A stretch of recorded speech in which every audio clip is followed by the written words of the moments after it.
Hello, bonjour, je vais parler d'histoires faits divers. On va parler en fait d'une vidéo que j'ai faite il y a quand même 2 à 3 semaines de cela. C'est une histoire vraie d'une personne qui était venue sur un forum pour demander des conseils aux lecteurs. Elle avait expliqué que son mari et elle avaient une vie plutôt tranquille jusqu'à ce que son mari rencontre une jeune femme et qu'il la trompe et qu'il ait 2 enfants avec elle et qu'il divorce.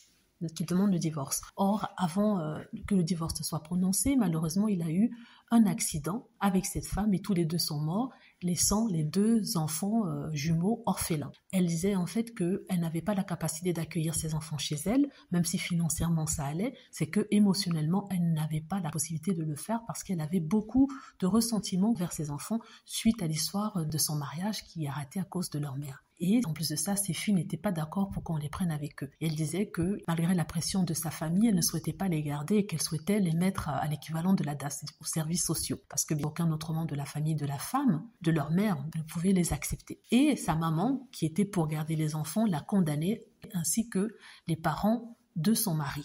Et elle demandait si elle avait tort et que de toute façon, peu importe le conseil qu'on lui donnerait, sa décision est prise, elle ne souhaite pas avoir ses enfants. Donc, je vous avais demandé de me donner votre opinion par rapport à ça, que j'ai lu, et la plupart de vous m'a dit qu'il est malheureux qu'elle ressente les choses de cette façon, que malheureusement, il vaudrait mieux qu'il ne soit pas avec elle, qu'on la force à garder ses enfants et qu'elle finit par les détester et qu'il ressente ce mépris, pas la haine, mais ce dégoût d'eux, on va dire. Et vous avez dit qu'il serait préférable qu'elle leur trouve quelqu'un, une nourrice qui pourrait les élever et qu'elle paye cette nourrice-là tous les jours comme ça se faisait avant, dans le temps. Ou alors, elle les laisse aux services sociaux, mais leur ouvre un compte dans lequel elle met un certain montant pour que quand ils aient 18 ans, ils ont la possibilité de rebondir. D'autres ont dit que, par charité chrétienne, elle aurait pris ses enfants, les aurait élevés, même si elle n'a pas de sentiment pour eux, mais qu'avec le temps, les choses vont s'améliorer et sa douleur envers l'infidélité de son mari va s'évaporer. Voilà, c'est ce que vous m'aviez dit.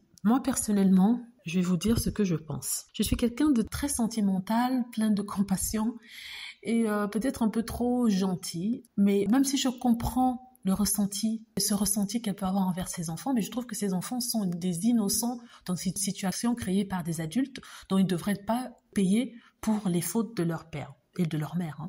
Donc je comprends qu'elles peuvent se sentir dépassées, mais je pense que par charité chrétienne, pour empêcher ces enfants d'aller dans le système, elle devrait les prendre, elle devrait les élever. Donc elle ne sait pas quel bonheur elle peut recevoir de ces enfants-là. Ils sont encore très petits, je crois qu'ils avaient à l'époque 2-3 ans, enfin à l'époque où elle parlait, 2-3 ans, et que ce sont des enfants, ce sont des bébés, elle aura l'occasion de les élever, elle est jeune encore cette femme, donc elle a le temps de pouvoir les élever, même si elle a des enfants qui sont déjà des adolescents ou préadolescents, mais j'aurais tout fait pour les élever. Elle n'a pas de problème financier, parce que son mari de toute façon a laissé quand même un petit quelque chose dans son compte, et en plus de ça, ils ont la maison qu'ils avaient achetée. Sincèrement, c'est ce que j'aurais fait. Comme je dis, il y a qu'elle qui sait ce dont elle est capable. Et c'est vrai que si elle les déteste autant, il vaudrait mieux pas qu'elle les ait, ça c'est sûr. Parce que il faut pas prendre les enfants pour les faire souffrir, autant mieux les laisser dans le système. C'est vrai que le système n'est pas mieux non plus. En tout cas, on n'a pas entendu beaucoup d'histoires positives du système social.